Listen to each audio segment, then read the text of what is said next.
This video is for Unit 3, Learning Target 3. I've been told that I need to make these videos a little more entertaining and possibly funny. I will try my best to not be so bland as I deliver them, as those students who are taking advantage of this are trying to do this for the purpose of you're retaking a test coming up this Wednesday of this week, and I want to make sure that you are prepared for that retake so that you do successful on it. So again, this is for Unit 3, Learning Target 3, and this particular learning target was students can explain how physical geography impacts the population, culture, and the economics of Canada.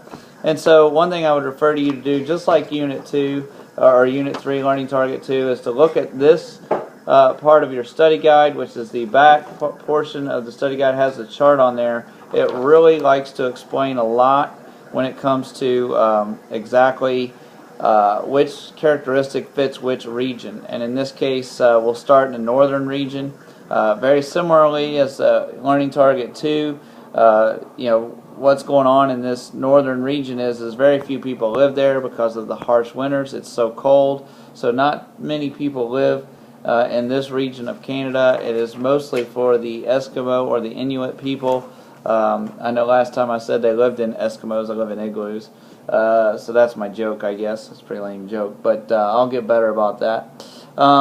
So that's something that started there.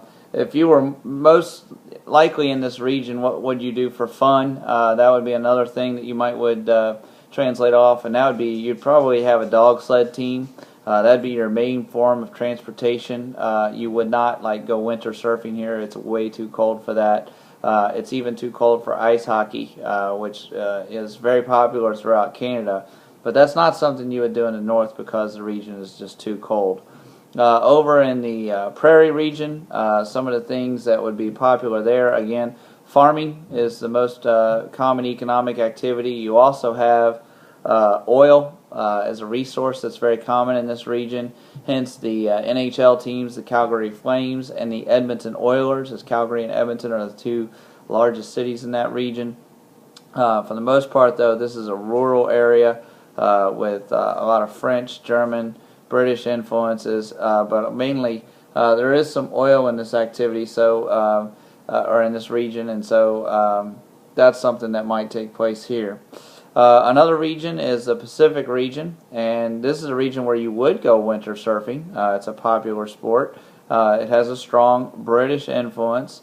Some of the adaptations for this region would include English as a language that's spoken by many people here, as well as some of the Asian languages like Punjabi. The Chinese language would be spoken here. For the most part, the economic activities that are here would be forestry. That's something that would identify this region to be very different from the others. You also have trade and manufacturing. Major city of Vancouver provides that. Moving to the east now, we'll go to the core region. And the core region basically has a lot of lighthouses. I'm sorry, correction. Core region has a lot of trade and manufacturing.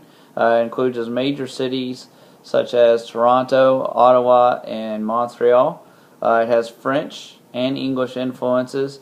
Some of the things here, this is where most of the people live. In there, it has the most natural resources. This is where the climate is kind of the warmest because it's the most southern climate is in the core region, so most of the people live here. You do also have some hydroelectric power in this region because there are a lot of rivers, and so that's one adaptation that Canadians have made. In the Atlantic region, if you lived in this region, you would most likely be a commercial fisherman. Even though the fishing industry is going down from where it has been in the past, it's still a large presence there. Also, ice hockey is a big presence in the Atlantic region, as well as architectural buildings such as lighthouses. That's something that's very important. So hopefully now that you've viewed this video, you are prepared for your retake test for Unit 3, Learning Target 3. Thank you.